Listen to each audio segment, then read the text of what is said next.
You're going to have plastic at temperature at 225 and not purge a foot or more of the material to get a high quality finish. If you want a dog doo-doo finish, then maybe you can get away with just blobbing it out in the internal part, but we're not shooting for that. So we retract the head over the trough and then we pump out some stuff. Well, unfortunately, you had a long string of plastic hanging off your head, so we're looking to make a fixed trough now with the brushes that just kiss it as it goes back and forth so it can scrape it off. And maybe we go back and forth over the brushes a few times and then shoot out over the part. So that's all retrofittable. We have lots of ways of implementing that with the core system. It will not affect delivery. So just we're at that stage where we're looking to see if that needs to be looked at, but not. I'm going to ship the printers, and if we have an improvement, then you guys can screw it on a month or 2 or 3 months, whenever it's ready. If we see an improvement, we'll make it available to anybody that backed us at cost. Yeah. I'm not trying to make a penny off of it. So, but I know that you guys are dying to print. Now that we're printing, we're the only ones having the fun, and we want to share the fun. So we're trying to get these suckers in your hands ASAP. And Eagle NJ asks, what is the size of the duct opening on the back of the system, 6-inch or 4-inch? it's printable. It's up to 6 inches wide. And you print the size of the duct that you want. Sorry about that. Just calling me. We'll be calling during our broadcast. That's my sister. Oh, okay. Call her later. Oh, good. So, Do you guys have any questions or any more questions overall? nah, they're just saying, where are you guys? Yeah. Making sure what I'm we're still saying, alive. too. We're still alive. I'm still breathing. Yeah, Seraphinius. So, hey, Seraphinius, welcome. Bienvenidos. Yeah. Thank you for joining us. How about we take a look at that print? I don't know if you guys want to see what it looks like now. It's only been 30 minutes, but... Oh, Hypertetrahedron is here. Less Music, Lord Davo, Pro Guy, and then Midnight Manufacturing Company. Thank you guys for joining us. Yeah. Excellent. Charles, I'm still getting hungry at lunch. Come on. Let's see. Powers USA asks accessories, ducted fan, tramming, etc. Yeah, I was trying to push out the accessories for the World Maker Fair and show you guys all that stuff. I actually have it all that stuff out in my car. So, you mean we go bring it in? It's up to you. All right. 1 second, guys. Let me wrap the stuff. Okay, I like this question. While he's out jabbing some stuff, someone asked, what about the carbon filter? Okay, so I want to show you guys what we're struggling to the last little detail with. Ignore the fact that I broke this one that I'm working with, and look more at the quality of this. This is a readily available off-the-shelf filter. It comes with a nice HEPA filter, and I say nice, it really is a nice filter, not someone. And it comes with a second activated carbon filter. And we probably showed this in one of our other broadcasts, but in case no one's seen it, there you go. And this whole system is, I don't know, actually I think we haven't tried it yet, but we should try it in standalone mode next to the printer. Just the engine, and because it's got to do something good. That's an IQ test that I'm failing here. Wow, there we go. All right, so these are only $50 a piece at many suppliers. I think Target carried it, and it looked pretty good. So we're actually going to we have one of these to mount in the System 30, and if it works, we're going to go buy a bunch of them. So that is the current popular favorite for the activated carbon filter and just overall filter. The thing is that the plastic, when it emits a smoke, has small particulates in it, and so the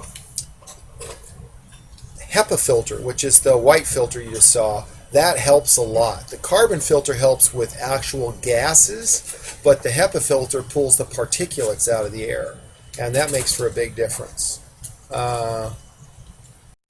Okay, let's see. Someone has just given us a wonderful, I don't know how to go to that. yeah, that's U1J. Thank you very much for the link. Pulls it up. Let's see what we got going. Wow. That's a pretty industrial strength cleaner filter thing. Guess we should look at giving that a try too. How do you get back? It'd be really bad if it sucks. Oh wait. Oh well, you should have the PDFs up, but that's cool. Sorry. What? Nice backdrop. For those of you just joining us, we are in the printing section, the final assembly checkout and printing area. And we did this because this room has the best ventilation, because we actually cut a hole in the door and we put a fan in it, so the room has all this cross flow air coming in it. So now let's take a quick look at that part we're building. Yeah. Not at my bald forehead, but at the part. Okay. Wow. And I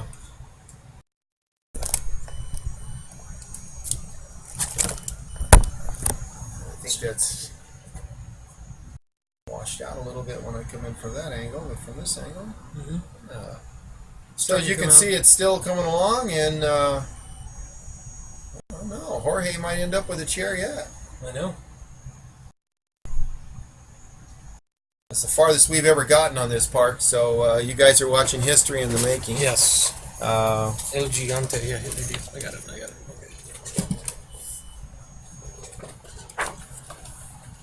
So I'm just going. All right, so let's see. So part of the brochure that we actually are going to we were going to be giving out at the Maker Faire was actually this guy right here. So you can see the systems and a few other things, along with the accessories that we had that were going to be going along with the Maker Faire. And then on the reverse side is you have got the Mark 1, the EMO 25, and then some of the HYREL accessories, which is comes with the cramming devices that we've been looking at. The Quiet Storm, which is the fan attachment, the inspector, and the watchmaker's work light.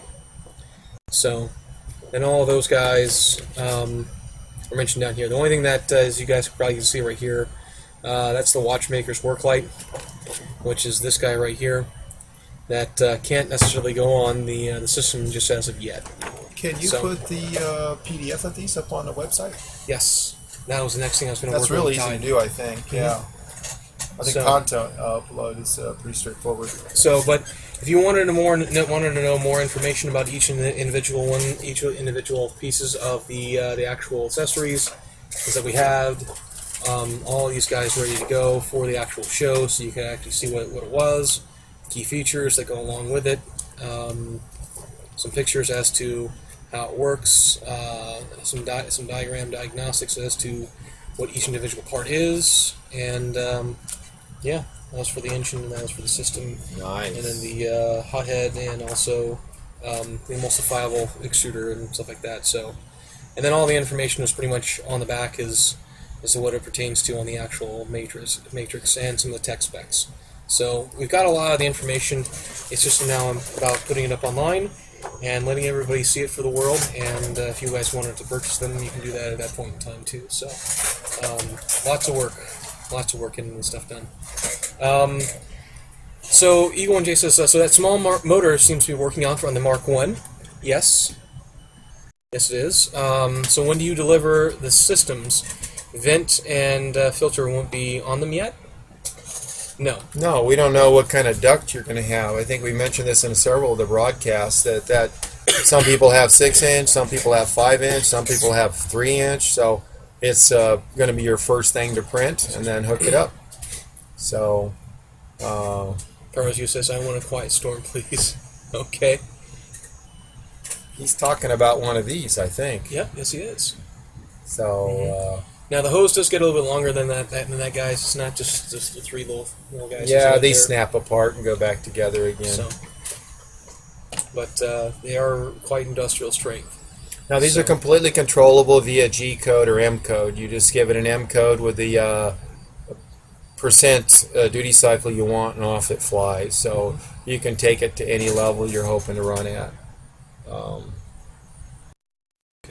We found we made a lot of builds this week that had flares. So I think a good example of that would be here, Yes. where you can see that we are building out. Mm-hmm. And what we found was that with the heat lamp on, you have this thin material, and as this core cooled up here, then the tip would curl up towards the cooling part. Mm-hmm. And strangely enough, because it was thinner, it got hotter anywhere else, and so we actually had it doing what we didn't think it would do. We thought gravity, it would droop, but it was cooling and bowing up inward. So we turned off the heat lamp, which this one's turned off now. Once you get about 10 layers up, it's pretty safe to pull the heat lamp off the system. We only use the heat lamp to get it up above 105, 110 degrees C, and it tends to keep the material very plastic during those first build sequence, so you get a really good adhesion to your build platform. Mm-hmm.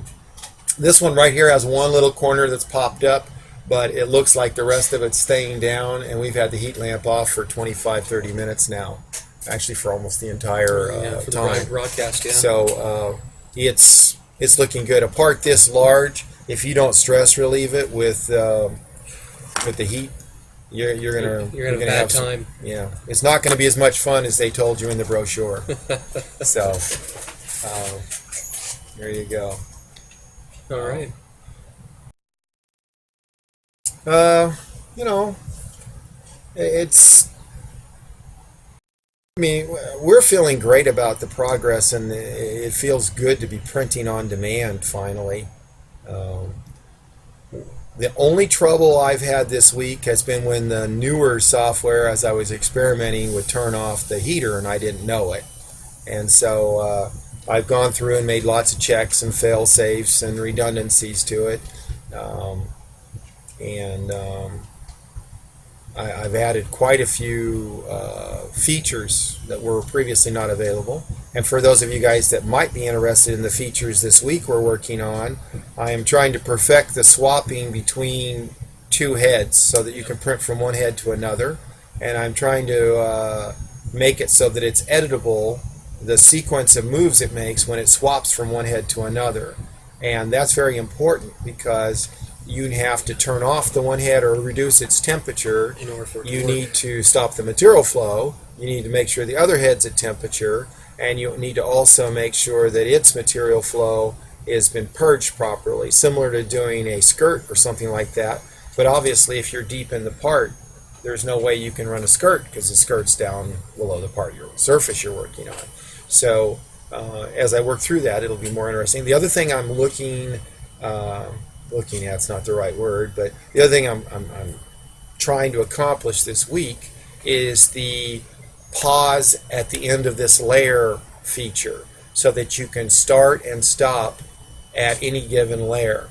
And a good example of that was the part I showed you in black and green. I was able to print it with one head, pause, switch heads, and then continue on, and that literally took 30 seconds to swap the heads. And since they already were set with the right Z, there was no muss, no fuss. It just continued right straight on. So it was a good feature. I also have the ability to have the heads both loaded and just ping pong back and forth. But again, I want to be clear. The idea that I have 225 degrees C ABS flowing on demand simultaneously with no dripping, no lagging, no blah blah, and no need to purge periodically, that is a fantasy at this time.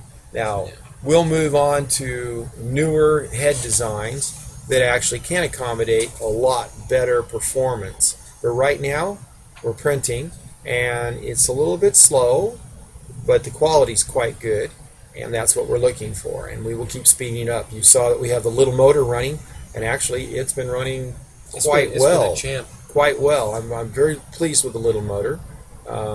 It's the same price as the big motor. I think they're within 20 cents of each other. Yeah. Which is ridiculous when you think about it. Probably it's all labor. Anyway, if this continues on well for the next few days, I've already ordered 50 of them. I will order another 100 of them before the week's over and get those in the queue. But we'll continue on. It's no loss because the big motors are being utilized on the Emo 25s anyway. I need the torque that the big motors give me for the Emo 25. We actually have a lot of really good stuff coming. I know. You know. Oh, I know. Let's hope we get some of it here before Christmas. Got to stuff those stockings. Anyway, let's see. Yeah. Brody guy asks, so how well are the material sensors working? Don't know. We just hooked them up. Yep. So we're testing them. So we'll it's just a little bit too early to tell right now. Brody guys, because the System 30 is enclosed and the engines that you're printing with now are not, is the quiet storm going to be needed when building with a System 30? I'm sorry, I meant the heat lamp. The heat lamp? Probably not, but I can't verify it. Remember, we're in a very humid environment, and we're also, it is, we have about 8-mile-an-hour cross-section, or crosswind here, and that is room temperature air coming across at 73, 74 degrees Fahrenheit, and so it's cooling the bed down, drawing heat off of it. Inside the build chamber, it definitely achieves higher temperatures. So we'll test it more. If required, I will make another revision on the hotbed and make it so it can get hotter as required. We're holding off on that right now because we're printing quite well, and we're trying to make sure we understand what causes what before we go chasing off on rabbits, so to speak. Bottom line is we can print very well. On the System 30s, I expect to be able to print. If it requires a heater, we have some really cool heaters to do it with. You have to understand why I didn't just go make a 200 degree C heater. That's a very large platform, and it would draw a lot of power that would be needlessly spent. That's one. But the other one is the circuit board material itself doesn't like 200 degrees C. It runs to about 150, 165 as its maximum rating. So if I get it up higher than that, then you're going to have a lower lifetime. That's 2. 3, safety reasons. I don't know about you, but I don't like a large flat hot plate that's really not recognizable as a large flat hot plate sitting out in a room at what could be runaway temperatures of 200 degrees centigrade. So when we do a design, we design a heater to be self-limiting. In the wild, this one was designed to be 80 to 82 degrees, and it actually achieves in the upper 80s consistently. And even though I haven't tuned the RTD at this moment, but the table, it reads around 76. It's actually 84 to 88 degrees centigrade. We found that in high humidity on glass with no coating, that's insufficient to give you a good build. We found that when you use the secret Elvis Presley Aquanet, just the lightest spray, then you end up with, and this is a paid commercial for sure, you end up with a fantastic adhesion and a nice surface finish. We're very, very pleased with the surface finish. So thank you very much to Plexus 314, DeCosted, and a couple other guys who've been getting on to us. And I believe David Geipa as well, who's talked about this particular stuff. They're going to ask about the aluminum platform next. Probably. Yeah, that's true. But if any of you guys are going to be investing in stocks very soon, Lorna Mead is who makes this stuff. So there you go.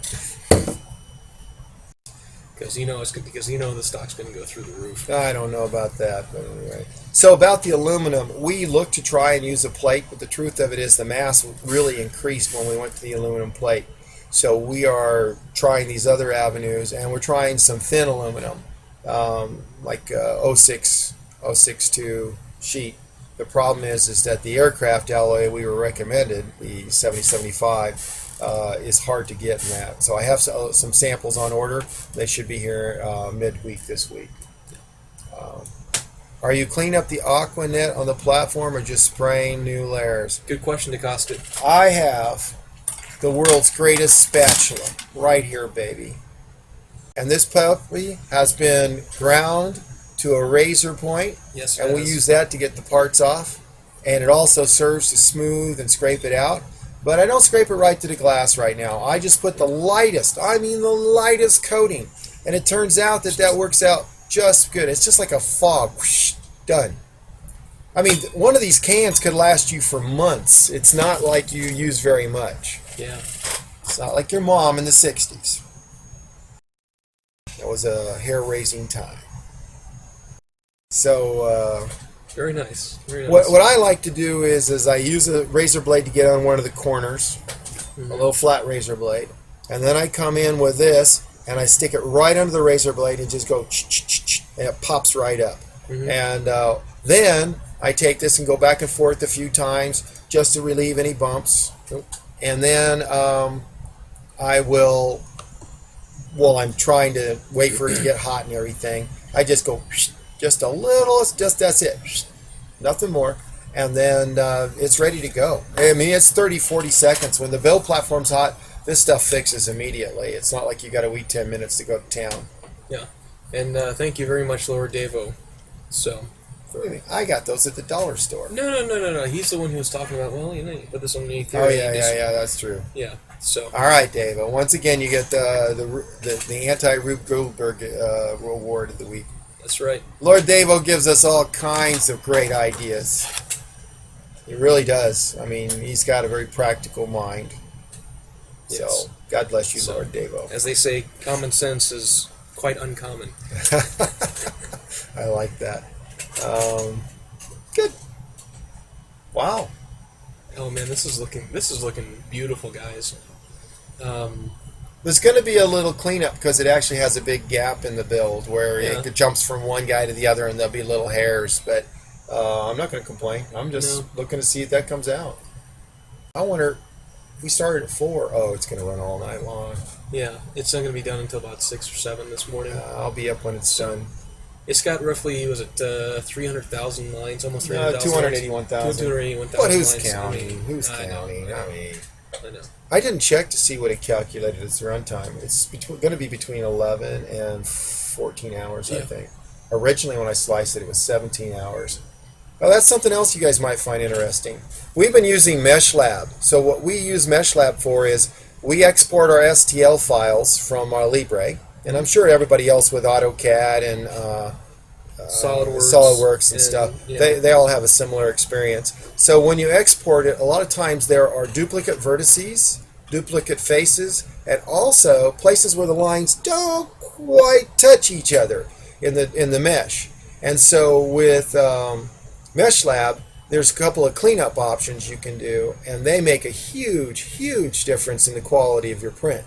Because if these lines don't touch, they become a non-entity, and those facets aren't defined, so the slicer can't even see them. This part is a real good example. We have feet where each of the feet open up to become the arms of a chair, and so because these are on a angle, there was a round-off error in the CAD program or something that defined the vertices, and these angles, the bevels, completely disappeared when we went to do the G-code conversion. They just became straight columns. Yep, there was nothing there. Just went up and flat out. So a good example of post-processing. As we learn more about this, we will write some macros so that you can implement those and run them on the code you've got. We already know that that's doable. We know that the hooks are there, and it's part of our 25-year software plan. So, but in the meantime, guys, if you're using SketchUp or AutoCAD, Autodesk, or SolidWorks, Solid Edge, or any one of the CAD packages that are out there, it would not hurt for you guys to take a look at MeshLab. It's a free download, and I would definitely say that it's been one of the best software pieces of software out there. If you look at that, and you might recognize it, you'll see that a lot of other 3D printer companies and also a lot of 3D scanners and a bunch of other people use MeshLab as well. It's the core upon which they build. It's those guys deserve major the guys kudos. who created, MeshLab creators, you guys rock. Fantastic job. So, okay. On another note, all that this is directed at Charles. Oh. Midnight Manufacturing. Okay. Charles, I would like you sometime in the next 2 weeks to come visit and give me an OpenSCAD tutorial the way you gave Dan one. Yes. Because I'm now at a point where I would like to create a GUI for OpenSCAD that slices automatically so that what we see in OpenSCAD, I'm creating the G code to create. I believe I can create a really simple way to make cylinders with ringlets, with all kinds of things. And I think this will help a lot of basic shape building at extremely high fidelity. Also with efficiency, because then we can implement the G2s. Right now, no slicers using G2, G3s. So every arc is a bunch of lines, which is okay, but it's not as good. You can see some of our wheels. There's a bunch of little lines. You can actually see the facets. So instead of having, say, 15,000 points to generate a wheel, is to... it might come. You're getting maybe 64 points. And so the beauty of it is not as wonderful, let's say. Let's put it that way. Yeah. It's not going to come up. We'll have a lot of people who are trying to make seals, and when you go to make a seal, rounder is better. So we're going to want to be able to do that, and it would be great if I understood a little bit more about OpenSCAD. So I'll even pop for lunch. So hopefully you'll get a chance. All right. Nice. I like this yellow. I know. You know, it's one thing everybody's going to get. You're going to have a favorite color or a favorite material. I thought nylon was fun to print. It didn't make me sick, but it didn't stick. It didn't stick as well as I wanted it to in some cases. Now, the nylon mesh turned out great. The raft turned out to be one of the best things I ever made. Oh, it's super and it's strong. You pulled on it, no chance to break it. On the ABS world... And that's the 618. That's the Talman 618.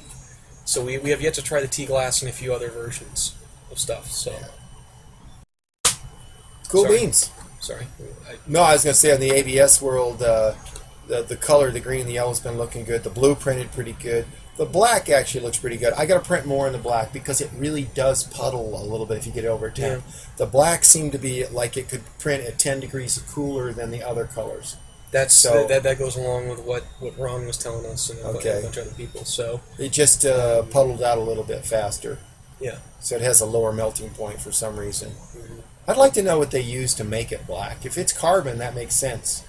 That it might be a little bit lower temperature. Well, they should have an MSDS. In a perfect world, dude, this didn't come from BSAF or 3M. This came from any one of the greats. Yatson's ABS factory. Thank you very much. So, yeah, ain't nothing wrong with it, man. No, it's awesome material. You know, I still find that absolutely hilarious. The fact that per capita, China has more people getting ISO 9000, certifications more than the rest of the world. It's unbelievable. And you guys can look in new Wikipedia for that information too. So their quality standards of quality of documentation have gone through the roof. Well, that's how their manufacturing's leapfrogged everybody else. Really? Yeah, because ISO 9000 makes you document stuff, and when you document it, you can reproduce it with less mistakes, less errors. That makes sense. Better quality. Now all of a sudden you're competitive. Versus having a trade secret. Yeah. Well, it's not a trade secret. It's just the fact that it's reproducible. You have the proper document trail. Very cool. Something we struggle with. Yeah. I'm sure we're better than some, but we're not as good as some of the others, that's for sure. That's right. Better than some, worse than others. Our goal is to be in the top 5%. That would make us, as Hugh likes to put it, adequate. So let's see how this build's coming out. Yeah. All of us get to watch it. You guys can see it. Mamma mia, that's a bigger build. Hold on a second, guys. Let me go ahead and move this guy a little bit so we can take a look at it.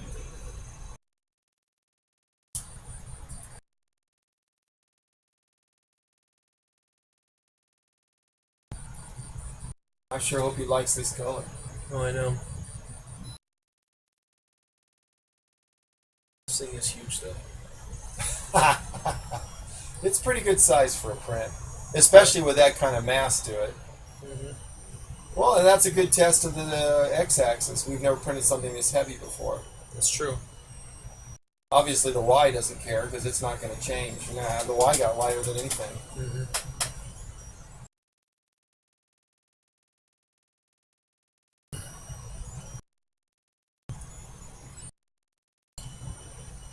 It's mesmerizing.